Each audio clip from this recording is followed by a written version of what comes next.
የኢትዮጵያ የተቀማጭ ገንዘብ መድን ፈንድ ከተቋቋመ ጀምሮ ከአባል የፋይናንስ ተቋማት 20.61 ቢሊዮን ብር መሰብሰቡን የፈንዱ ዋና ስራ አስፈጻሚ ዶክተር ደሳለኝ አምባው አስታውቀዋል። የመድን ፈንዱ በተቋቋመ አጭር ዓመታት ውስጥ ለአባል የፋይናንስ ተቋማት አማራጭና ውጤታማ የፋይናንስ ስርዓትን ፈጥሯል ብለዋል። ከአባል የፋይናንስ ተቋማት የመድን አረቦን መሰብሰብ የተሰበሰበን አረቦን በመንግስት ግምጃ ቤት ሰነድ ኢንቨስትመንትን ማሳደግና አንድ የፋይናንስ ተቋም ቢወድቅ ተቋሙን በመተካት ለገንዘብ አስቀማጮች ከ90 ቀናት ባነሰ ጊዜ መክፈል የሚያስችሉ ዋና ዋና ተግባራት መከናወናቸውን ገልጸዋል። የኢትዮጵያ ንግድ ባንክን ጨምሮ ከኢትዮጵያ ልማት ባንክ ውጪ ሁሉም የግል ባንኮችና ሁሉም የማይክሮ ፋይናንስ ተቋማት የኢትዮጵያ የተቀማጭ ገንዘብ መድን ፈንድ አባል መሆናቸውን ተናግረዋል። የኢትዮጵያ የተቀማጭ ገንዘብ መድን ፈንድ ከተቋቋመ ጀምሮ እስካሁን ባለው ከአባል የፋይናንስ ተቋማት 20.61 ቢሊዮን ብር የመድን አረቦን መሰብሰቡን አስታውቀዋል። የፈንዱ አጠቃላይ የኢንቨስትመንት ክምችትም ካለፈው ተመሳሳይ ወቅት ጋር ሲነጻጸር የ89.76 በመቶ ብልጫ በማሳየት 22.98 ቢሊዮን ብር መድረሱን አንስተዋል። ዘገባው የኢትዮጵያ ዜና አገልግሎት ነው።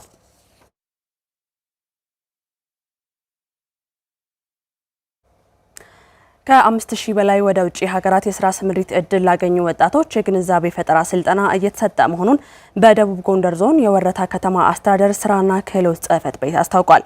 ጽህፈት ቤቱ ከወረታ ከተማ ቴክኒክና ሙያ ኮሌጅ ጋር በመተባበር የውጪ ሀገር የስራ ስምሪት እድል ላገኙ ወጣቶች በንድፈ ሀሳብና በተግባር የተደገፈ የግንዛቤ ፈጠራ ስልጠናን እየሰጠ ነው። ስልጠናው በህጋዊ መንገድ ወደ ውጪ ሀገራት የሚሄዱ ወጣቶችን ክህሎት ለማሳደግ ያለመ መሆኑን የጽህፈት ቤቱ ኃላፊ አቶ ክንዱ ጌትነት ገልጸዋል።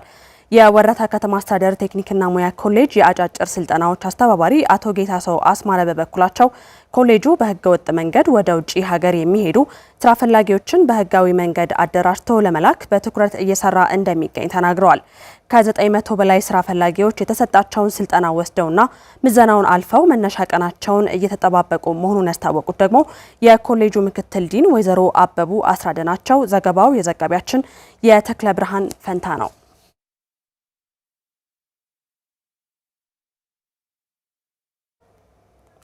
በዝርዝር ወደምንመለከተው ጉዳያችን ተሻግረናል። የኢትዮጵያ ታምርት ንቅናቄ አምራቹን ከሸማቹ በማገናኘትና ተኪ ምርቶችን በማምረት ያበረከተው አስተዋጽኦ ከፍተኛ መሆኑን የአማራ ክልል ኢንዱስትሪና ኢንቨስትመንት ቢሮ ገለጸ።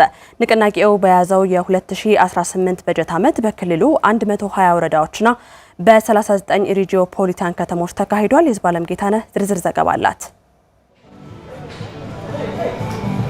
ለአራት ተከታታይ ዓመታት የዘለቀው የኢትዮጵያ ታምርት ንቅናቄ በተለይም የአምራች ኢንዱስትሪ ዘርፉን ችግር እየፈታ የመጣ ነው። በያዝነው የ2018 የበጀት ዓመትም ንቅናቄው በክልሉ 120 ወረዳዎችና በ39 ሪጂኦፖሊታን ከተሞች ተካሂዷል። አራተኛው የኢትዮጵያ ታምርት ንቅናቄ ማጠቃለያም በኮምቦልቻ ከተማ የተካሄደ ሲሆን ከተለያዩ አካባቢዎች የመጡ አምራቾች ተሳትፈውበታል። ስራ የጀመርነው ከእንጨትና ብረታ ብረት ዘርፍ ነው የመጣው። 2006 ላይ በአገር አቀፍ ደረጃ ከጥቃቅን አነስተኛ ወደ መካከለኛ ከተሸጋገሩት ደሴ ከተማ ውስጥ ከነበሩ 6 ሰዎች ውስጥ አንደኛው ነኝ። ከዛ ከተማ አስተዳደሩ ባመቻቸልንና በሰጠን ገራዶ ላይ በሰጠን ቦታ ግንባታ እየገነባን እስካሁን ቆየ እና አሁን ኦሬዲ ወደ ምርት ማምረት ደርሰናል ማለት ነው። ዋነኝነት እኛ ስንነሳ ከኢምፖርት ኤክስፖርት ነው። የዋናው ኤክስፖርት የምናደርገው የቅባት እህሎች እንደ ሰሊጥ፣ እንደ ቦሎቄ፣ አኩሪ አተር እና እንዲሁም ማሾ የምንለው አለ። እነሱን ኤክስፖርት በማድረግ ለሀገሪቱ ከፍተኛ የሆነ የሃርድ ከረንሲ ወይም ደግሞ ፎሪን ከረንሲ ማስገባት ችለናል ማለት ነው። የኢትዮጵያ ታምርት ንቅናቄ አምራቹን ከሸማቹ ከማገናኘት ባለፈ ሌሎች የግብአት አቅራቢዎች ጋርም የሚያገናኝ ነው ብለዋል። ኢትዮጵያ ታምርት ከእኛ ነጋዴዎቹን ምርቱን ከሚፈልገው ጋር አንደኛ ያገናኛል፣ የመገናኛ መንገድ ይሆናል። ሁለተኛው ነገር በዚህ በኢትዮጵያ ታምርት ክልል ውስጥ ያለ አምራቾች በሙሉ አንድ ቦታ ላይ ስለምንገናኝ ለኛ ግብአት ሊያቀርቡልን የሚችሉ ካምፓኒዎች ደግሞ እዚሁ ጋር አግኝተናል። የገበያውን ትስስር ለመፍጠር ከፍተኛ አስተዋጽኦ አድርገውልናል። በተለያዩ መድረኮች እንሳተፋለን። አንደኛ ያለንን ኤክስፒሪየንስ ለምንሸጥለት ወይም ደግሞ ለደንበኞቻችን ለመስጠት እድል ሰጥቶልናል። ሁለተኛ ከመንግስት ጋር ያለውን የፖሊሲ ወይም የማኒፋክቸሪንግ ዘርፉን የመደገፍ ሂደት ላይ ከፍተኛ ያለንን ኮንትሪቢዩሽን በማየት ከፍተኛ አስተዋጽኦ እያደረገልን ይገኛል። ማምረት የሉዓላዊነትና የህልውና ጉዳይ በመሆኑ የኢትዮጵያ ታምርት ንቅናቄ ላለፉት 4 ዓመታት በጥብቅ ቁጥጥር ሲካሄድ መቆየቱን የገለጹት የአማራ ክልል ኢንዱስትሪና ኢንቨስትመንት ቢሮ ምክትል ኃላፊ ንቅናቄው ዓላማውን እያሳካ ስለመሆኑም ነው ያነሱት። በኢትዮጵያ ታምርት ንቅናቄ የክልሉን ጸጋ እድሎች በማስተዋወቅ አዳዲስ ባለሀብቶች ወደ አምራች ኢንዱስትሪ ዘርፉ እንዲገቡ ማድረግ ነው። ከዚህ አኳያ ተወስዶ ሲታይ በባለፉት 11 ወራት ወደ 414 ቢሊዮን ብር ካፒታል ያስመዘገቡ 3518 የሚሆኑ አልሚ ባለሀብቶች ወደ ክልላችን መጥተው ኢንቨስት ለማድረግ ፈቃድ ያውጥተዋል። ያ ብቻ ሳይሆን ፕሮጀክት አቅርበው ያስገመገሙም ቀላል ቁጥር አይደሉም። 880 የሚሆኑ ፕሮጀክት